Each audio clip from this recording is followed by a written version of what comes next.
বন্ধুরা, আশা করি তোমরা সবাই ভালো আছো। Good morning. আমি দেখো কোথায় যাচ্ছি, মাকে এবং ছেলেকে নিয়ে।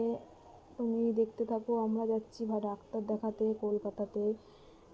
তো ট্রেনে আমরা ফার্স্ট উঠে গেলাম। উঠে ট্রেনে প্রথমে প্রচুর ভিড়, কম ছিল, ফাঁকা ছিল, তো আস্তে আস্তে প্রচুর ভিড় হয়ে গেলো। তো তার মধ্যে থেকে তোমাদের একটু শেয়ার করলাম। দেখো কত সবুজ গাছপালা, মাঠ ঘাট, যেগুলো আমরা এখন দেখতেই পাই না প্রায়। আমরা যেখানে সব জায়গায় এখন বাড়ি ঘরে সব ভরে গেছে, যাই হোক দেখা যায় না।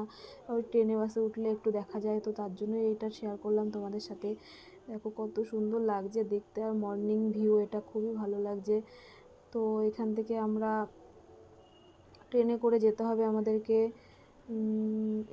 হচ্ছে বিধাননগর থেকে সেক্টর 3 একটা অটো স্ট্যান্ড আছে, তো ওখান থেকে আমাদের অটো স্ট্যান্ডে উঠে আমাদের সেই হসপিটালে যেতে হবে। ওটা হচ্ছে হোমিওপ্যাথিক হসপিটাল, খুব ভালো। তোমরা যদি কেউ যেতে চাও যেতে পারো। এটা যেতে হবে যেখান থেকেই যাও, এটা বিধাননগর নামতে হবে। বিধাননগর নেমে সেক্টর 3 অটো স্ট্যান্ডে গিয়ে অটোওয়ালাকে বললেই সে হোমিওপ্যাথিক হসপিটালের সামনেই নামিয়ে দেবে। তো তারপরে আমরা অটোতেও উঠে গেলাম, আমি, মা এবং ছেলে। তো কলকাতার একটা নিয়ম আছে যে 4-5 জন না হলে ওরা ছাড়ে না।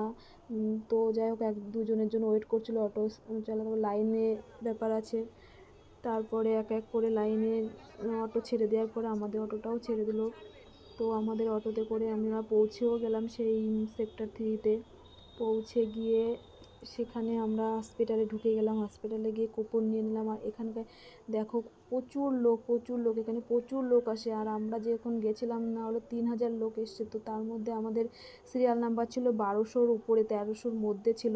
তো যাই হোক আমরা সিরিয়াল নাম্বারটা নিয়ে এখানে ডাক্তার দেখে কমপ্লিট করে ফেললাম। তো তারপর আমরা এখান থেকে বেরিয়ে যাওয়ার জন্য ওষুধ টষুধ নিয়ে সব বেরিয়ে গেলাম।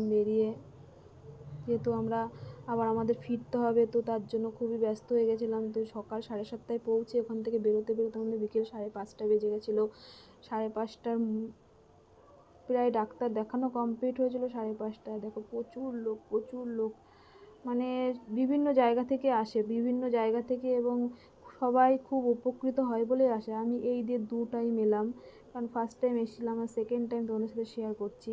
আমাদের কমপ্লিট হয়ে গেছে ডাক্তার দেখানো। এবার আমরা বাড়ির দিকে রওনা দেবো। তো বাড়ির দিকে কীভাবে রওনা দিতে হবে, আমাদের তো আবার স্টেশন পৌঁছাতে হবে। তো আমরা বিধাননগর থেকে স্টেশনে মানে ট্রেনে উঠতে পারতাম। তো বিধাননগর থেকে তোমরা যারা জানো যে বনগাঁ লোকালের ট্রেন কখনো ফাঁকা থাকে না।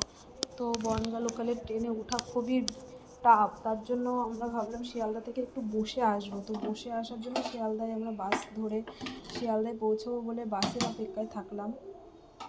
তারপরে আমরা বাসে করে শিয়ালদায় চলেও এলাম।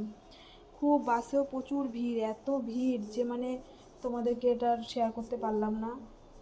মানে দাঁড়াতে পারছি না বাসে, এত ভিড়। যে যাই হোক আমরা তারপরে শিয়ালদায় পৌঁছে গেলাম, যে একটু বসে সিট নিয়ে আসবো বলে। এতটা রাস্তা 2 ঘন্টা জার্নি, আমরা তো দাঁড়িয়ে আসতে পারবো না, বাচ্চা নিয়ে, মায়ের পায়ে ব্যথা।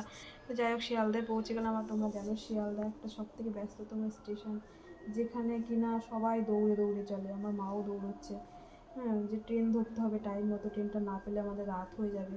তো ট্রেন ধরার জন্য আমরা দৌড়চ্ছি, মা দৌড়চ্ছে। তারপরে রীতিমতো আমরা স্টেশনের ভিতরে ঢুকে গেলাম, প্ল্যাটফর্মে চলে গেলাম। আমরা যখন যাচ্ছিলাম, তো যাওয়ার সময় রিটার্ন টিকিট কেটে নিয়েছিলাম, তো সেই জন্য ট্রেনের টিকিটের কাটার কোনো ব্যাপার ছিল না, এবং শুধু ট্রেন আসার অপেক্ষায় ছিলাম। ট্রেন ঢুকে যাওয়ার সাথে সাথে আমরা ট্রেনেও সেমন ভিড়, যেহেতু এত ভিড় দাঁড়াতেই পারছি না। তো যাই হোক সেটাও তোমাদেরকে আমি শেয়ার করতে পারলাম না, সরি।